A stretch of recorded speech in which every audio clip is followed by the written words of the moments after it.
Hello दोस्तों, कैसे हो आप सभी। तो मैं आज आपको राजस्थान की करंट अफेयर्स पढ़ाने जा रहा हूँ। तो जो मैं आपको आज राजस्थान की करंट अफेयर्स पढ़ाऊंगा, अप्रैल की 7 अप्रैल 2025 की करंट अफेयर्स। तो आपको डेली डेली पढ़ना है, वीडियो को लाइक करना, शेयर करना। देखो, जो बीसीसीआई मतलब बीसीसीआई की राष्ट्रीय अंडर 16 क्रिकेट प्रतियोगिता में राजस्थान के कितने खिलाड़ियों का चयन हुआ है। जो बीसीसीआई भारत क्रिकेट सेंट्रल राष्ट्रीय अंडर 16 क्रिकेट प्रतियोगिता में राजस्थान के कितने खिलाड़ियों का चयन हुआ है। तो इसमें राजस्थान के 5 खिलाड़ियों का चयन हुआ है। राजस्थान के 5 खिलाड़ियों का चयन हुआ था। किसे? बीसीसीआई की राष्ट्रीय अंडर 16 क्रिकेट प्रतियोगिता में। राष्ट्रीय अंडर 16 क्रिकेट प्रतियोगिता में राजस्थान के कितने खिलाड़ियों का चयन हुआ। राजस्थान के 5 खिलाड़ियों का चयन हुआ है। इसके बाद अगला क्वेश्चन है, देखो, राज्य में मतलब राजस्थान में 14वें द ग्रेट इंडियन ट्रेवल्स बाजार का आयोजन कब किया जाएगा। ग्रेट इंडियन ट्रेवल्स बाजार का आयोजन कब किया जाएगा। कमेंट में बताइए कब किया जाएगा। कमेंट में बताना है। 5 से 6 मई, 3 से 4 मई, 4 से 6 मई, 20 से 28 मई। तो इसमें आएगा, आपको आंसर आएगा इसमें 4 से 6 मई को राजस्थान में 14वें द ग्रेट इंडियन ट्रेवल्स बाजार का आयोजन किया जाएगा। तब 4 से 6 मई के बीच द ग्रेट इंडियन ट्रेवल्स बाजार का आयोजन किया जाएगा। कब? 4 से 6 मई के बीच। तो 4 से 6 मई के बीच किया जाएगा। तो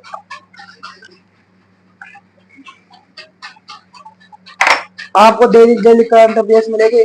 डेली डेली आज 7 तारीख की, कल 8 तारीख की, 9 तारीख की, 10 तारीख की। डेली आपको मैं करंट अफेयर्स डालूंगा डेली की, जो नहीं आ रही है। देखो, राजस्थान के किस लेखक द्वारा राजस्थान सौंदर्य और साहस की धरा नामक पुस्तक लिखी गई। राजस्थान सौंदर्य और साहस की धरा नामक पुस्तक लिखी गई थी। श्याम निर्मल द्वारा, दशरथ कुमार तकनीत द्वारा, राजेंद्र मोहन शर्मा द्वारा या सोहन दान चारण द्वारा, अनुप्रेत प्रसन्न। इसमें से कौन सा आएगा? इसमें से राइट आंसर दशरथ कुमार तकनीत द्वारा राजस्थान सौंदर्य है और साहस धरा की पुस्तक लिखी गई। नामक पुस्तक दशरथ कुमार तकनीत द्वारा राजस्थान सौंदर्य और साहस की धरा नामक पुस्तक लिखी गई थी। अगला क्वेश्चन है,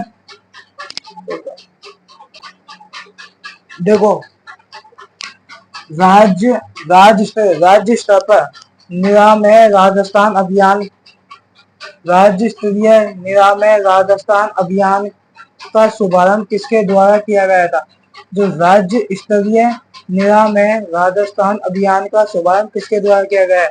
दिया कुमारी, भजनलाल शर्मा के द्वारा, प्रेमचंद बैरवा के द्वारा, हरिभाऊ किशन राव बागड़े द्वारा, अनुप्रेत प्रसन्न। तो इसका जो राज्य स्तरीय निरामय राजस्थान अभियान है, इसका जो शुभारंभ है, यह भजनलाल शर्मा के द्वारा किया गया। निरामय राजस्थान अभियान योजना, इसकी शुरुआत राजस्थान में 7 अप्रैल 2025 को हुई थी, भजनलाल शर्मा के द्वारा। इस निरामय राजस्थान अभियान योजना में कुछ घोषणाएं की गई थी। पहली घोषणा थी कि मुख्यमंत्री आयुष्मान आदर्श ग्राम पंचायत को सुविधाएं दी जाएंगी। मुख्यमंत्री आयुष्मान आदर्श ग्राम पंचायत को सुविधाएं प्रदान किया। मिशन मधुहारी की जाएगी। मिशन लिवर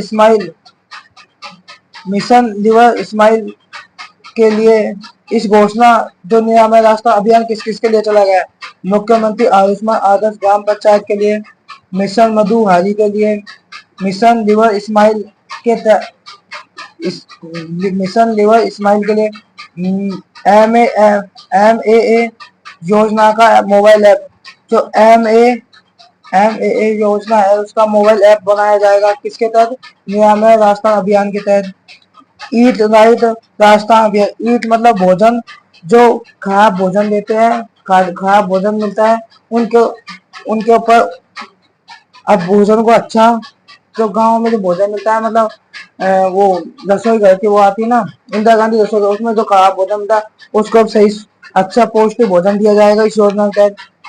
यहाँ में रास्ता अभियान का ईट राइट राजस्थान अभियान, अच्छा भोजन के लिए रास्ता अभियान। 24 राम रथ मोबाइल मेडिकल यूनिट, मतलब इकाइयाँ, 24 राम रथ मोबाइल मेडिकल जो इकाइयाँ बनाई जाएगी, मोबाइल के द्वारा मेडिकल की इकाइयाँ बनाएंगे, मोबाइल के द्वारा आप दवाइयाँ खरीद सकते हो। 10 एडवांस लाइफ सपोर्ट, मतलब जीवन के लिए, मतलब जीवन की सुरक्षा के लिए 10 एम्बुलेंस की शुरुआत की गई। 10 नई एम्बुलेंस और चलाई जाएंगी। तो नियामक रास्ता अभियान 7 अप्रैल 2025 को राजस्थान में शुभारंभ भजनलाल शर्मा ने घोषणा है। मुख्यमंत्री आयुष्मान आदर्श ग्राम पंचायत मिशन मधुहारी और मिशन लिवर स्माइल MAA योजना का मोबाइल ऐप बनाया जाएगा। ईट राइट राजस्थान अभियान और 24 राम रथ मोबाइल मेडिकल यूनिट तैयार की जाएगी। 10 एडवांस लाइफ सपोर्ट एम्बुलेंस की शुरुआत की जाएगी। जो रेलवे है, जो भारतीय जो स्वास्थ्य विभाग है, उसने ईट राइट की शुरुआत की थी। तो इसके बाद में अगला क्वेश्चन देखेंगे। देखो, तो अगला क्वेश्चन, उत्तर पश्चिम रेलवे उत्तर पश्चिम रेलवे के द्वारा किस स्टेशन से आर्टिफिशियल इंटेलिजेंस के माध्यम से भीड़ नियंत्रण और व्यवस्था की शुरुआत की जाएगी? उत्तर पश्चिम रेलवे के द्वारा किस स्टेशन से आर्टिफिशियल इंटेलिजेंस के माध्यम से भीड़ भाड़ और व्यवस्था की शुरुआत की? तो गांधीनगर स्टेशन या महाबड़ जंक्शन या Jaipur junction, Jodhpur junction, Anuppur junction. तो इसमें आएगा जयपुर जंक्शन के द्वारा आर्टिफिशियल इंटेलिजेंस भीड़ भाड़ नियंत्रण की व्यवस्था की शुरुआत की जाएगी। राजस्थान का पहला महिला संचालित रेलवे स्टेशन कौन सा है? गांधीनगर रेलवे स्टेशन, जो जयपुर में स्थित है। देश का पहला प्लेटिनम स्टेट रेलवे स्टेशन कौन सा है? जोधपुर जंक्शन। देश का पहला platinum state railway station Jodhpur junction है। सौर ऊर्जा का उपयोग सबसे पहले किस स्टेशन पर होता? जोधपुर जंक्शन में होता। सौर ऊर्जा का उपयोग जोधपुर जंक्शन में होता, जंक्शन पर। उत्तर पश्चिम रेलवे जोन, यह जयपुर में स्थित है। इसकी स्थापना 1 अक्टूबर 2002 में हुई थी। उत्तर पश्चिम रेलवे, यह रेलवे स्टेशन जयपुर जंक्शन पर स्थित है। यह राजस्थान का पहला कैशलेस रेलवे स्टेशन। कैशलेस का मतलब है कि जो जयपुर जंक्शन है, इसमें यदि किसी के पास कैश रुपए नहीं हो तो वो ऑनलाइन पेमेंट करके टिकट प्राप्त कर सकता है। मतलब ऑनलाइन पेमेंट किया आपने और टिकट प्राप्त कर सकता है। यह जयपुर ऐसा रेलवे स्टेशन जिस पर ऑनलाइन सुविधा पहले थी। ऑनलाइन पेमेंट किया, आपको टिकट मिल गया। जयपुर AI के माध्यम से भीड़ भाड़ नियंत्रण सुरक्षा व्यवस्था की गई। AI सेंटर ऑफ एग्जीक्यूशन, इसके जो यह खास तरह IIT जोधपुर में है। AI सेंटर ऑफ एग्जीक्यूशन यह IIT जोधपुर में स्थित है। फिर से देखिए, उत्तर पश्चिम रेलवे के द्वारा किस स्टेशन से आर्टिफिशियल इंटेलिजेंस के माध्यम से भीड़ भाड़ नियंत्रण और व्यवस्था की शुरुआत की गई? गांधीनगर स्टेशन, महाबड़ junction, Jaipur junction, Jodhpur junction. तो इसमें आएगा जयपुर जंक्शन। राजस्थान का पहला महिला संचालित रेलवे स्टेशन है गांधीनगर रेलवे स्टेशन, जयपुर में। देश का पहला प्लेटिनम स्टेट रेलवे स्टेशन कौन सा है? यह आएगा जोधपुर जंक्शन। सौर ऊर्जा का उपयोग सबसे पहले जोधपुर जंक्शन पर हुआ था। उत्तर पश्चिम रेलवे जोन जयपुर में स्थित है। इसकी स्थापना 1 अक्टूबर 2002 में हुई थी। रेलवे स्टेशन जयपुर जंक्शन में स्थित है। उत्तर पश्चिम रेलवे स्टेशन कहाँ है? जयपुर में, जयपुर जंक्शन पर। यह राजस्थान का पहला कैशलेस रेलवे स्टेशन है। एआई के माध्यम से भीड़भाड़ नियंत्रण और सुरक्षा व्यवस्था एआई सेंटर ऑफ एग्जीक्यूशन इसका तो केंद्र वो आई आई टी जोधपुर में है। तो इसके बाद में अगला देखेंगे।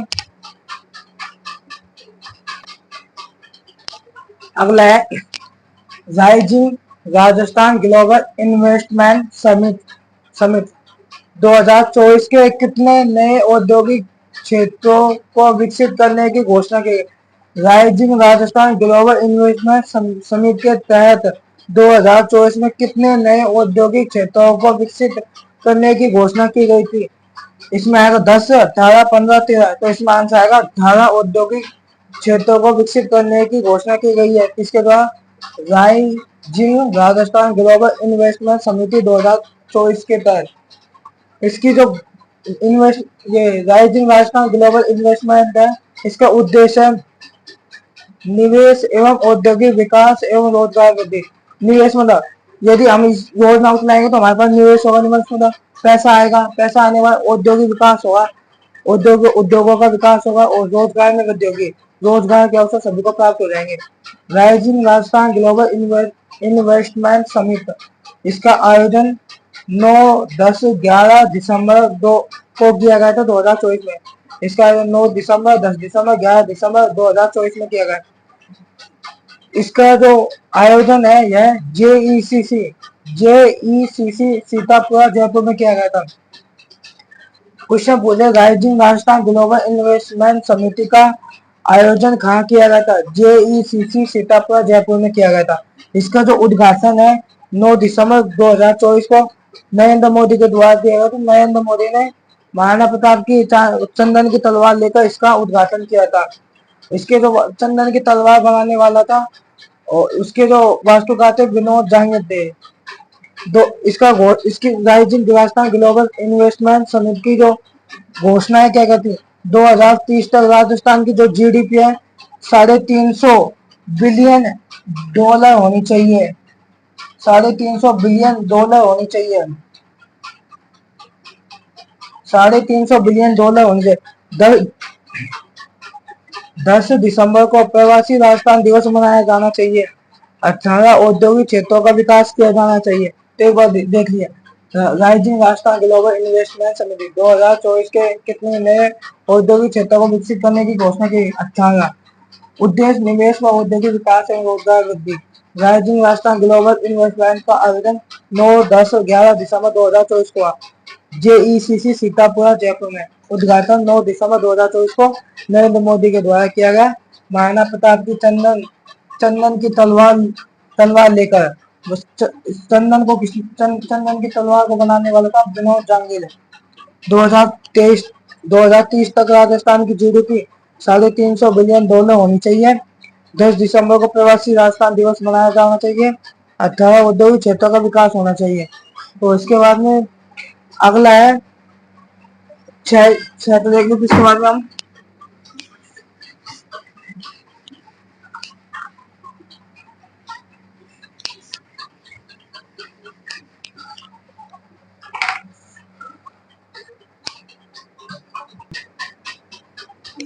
अरे देखो राजस्थान साहित्य अकादमी द्वारा वर्ष 2024-25 में कितनी पांडुलिपियों के प्रकाशन के लिए सहयोग योजना के तहत सहायता राशि देने की घोषणा की गई थी। 81, 101, 401, 201। तो कितने सहयोग योजना के तहत सहायता राशि देने की घोषणा की गई है। कितनी सहायता राशि आंसर आएगा 81 सहायता राशि देने की घोषणा की गई। किसके लिए। राजस्थान साहित्य अकादमी द्वारा। किसके लिए। पांडुलिपियों के लिए। पांडुलिपियों के प्रकाशन के लिए। पांडुलिपियों के प्रकाशन के लिए 81 सहायता राशि 81 के लिए सहायता राशि देने की घोषणा की गई। पांडुलिपियों पर खर्चा कितना किया गया। 8.70 लाख रुपए का खर्चा किया गया। राजस्थान साहित्य अकादमी यह उदयपुर में स्थित है। इसकी स्थापना 1 जनवरी 1958 में हुई थी। इसकी पत्रिका का नाम है मधुमती मासिक। इसका जो सर्वोच्च अवार्ड किसे मिला है? राजस्थान साहित्य अकादमी का जो सर्वोच्च अवार्ड है यह मीरा को मिला है। कब? 2023-24 में। किस? रतन कुमार सामरिया को मिला था शाम को। रतन कुमार सामरिया शाम को। तो राजस्थान साहित्य अकादमी द्वारा वर्ष 2024-25 में कितने पांडुलिपियों के प्रकाशन के लिए सहयोग योजना के तहत सहायता राशि देने की घोषणा की गई? 81 पांडुलिपियों को। पांडुलिपियों पर खर्चा कितना गया? 8.70 लाख। राजस्थान साहित्य अकादमी उदयपुर में इसकी स्थापना 1 जनवरी 1958 में। पत्रिका मधुमती मासिक। सर्वोच्च अवार्ड मीरा को मिला है 2023-24 में। रतन कुमार सामरिया शाम को। तो उसके बाद अगला देखो, WHO के सिविल सोसाइटी आयोग की ओर से संचार कार्य समूह का सदस्य राजस्थान के किस व्यक्ति को चुना गया था? तो इसका आंसर आएगा डॉक्टर रमेश गांधी को। WHO के सिविल सोसाइटी आयोग की ओर से संचार कार्य समूह का सदस्य राजस्थान के किस व्यक्ति को चुना गया? डॉक्टर रमेश गांधी को। तो देखो, जब डॉक्टर प्रमोद कांत सेठी, अब आप सोच रहे होंगे, देखो डॉक्टर प्रमोद कांत सेठी जी, इनको पीके सेठी कहा जाता है। इन्होंने जयपुर फील्ड के निर्माता है। जयपुर जो फील्ड है उसके निर्माता है फील्ड। और जो इनको पुरस्कार भी दिया गया 1981 में रेमन मैगसेसे अवार्ड, 1981 में पद्मश्री। और जो अरविंद पनगड़िया है ये नीति आयोग के प्रथम उपाध्यक्ष है। 16वें केंद्रीय वित्त आयोग के अध्यक्ष। WHO का विश्व व्यापार संगठन, इसकी स्थापना 1948 में, मुख्यालय जेनेवा। सिविल सोसाइटी आयोग है, WHO सिविल सोसाइटी आयोग है, यह इसका कार्य संचार कार्य समूह। सिविल सोसाइटी आयोग है यह, इसकी ओर से संचार कार्य समूह के जो सदस्य राजस्थान से लिए गए हैं। एक बार देखिए, WHO के सिविल सोसाइटी आयोग की ओर से संचार कार्य समूह का सदस्य राजस्थान के किस व्यक्ति को चुना गया? डॉक्टर रमेश गांधी को। प्रमोद कांत सेठी, पीके सेठी कहा जाता है, ये जयपुर फील्ड के निर्माता। 1981 में रेमन मैगसेसे अवार्ड, 1981 में पद्मश्री। जो अरविंद पनगड़िया नीति आयोग के प्रथम उपाध्यक्ष व 16वें केंद्रीय वित्त आयोग के अध्यक्ष थे। WHO की नाम है वर्ल्ड हेल्थ ऑर्गेनाइजेशन, विश्व व्यापार संगठन। स्थापना 1948 में, मुख्यालय जेनेवा। सिविल सोसाइटी आयोग की ओर से संचार कार्य समूह में राजस्थान से सदस्य लिया गया डॉक्टर रमेश गांधी को। तो थैंक यू, धन्यवाद। आपको वीडियो अच्छा लगा लाइक करना, शेयर करना, सब्सक्राइब करना और डेली करंट अपडेट्स के लिए यूट्यूब चैनल को सब्सक्राइब करना। थैंक यू, धन्यवाद।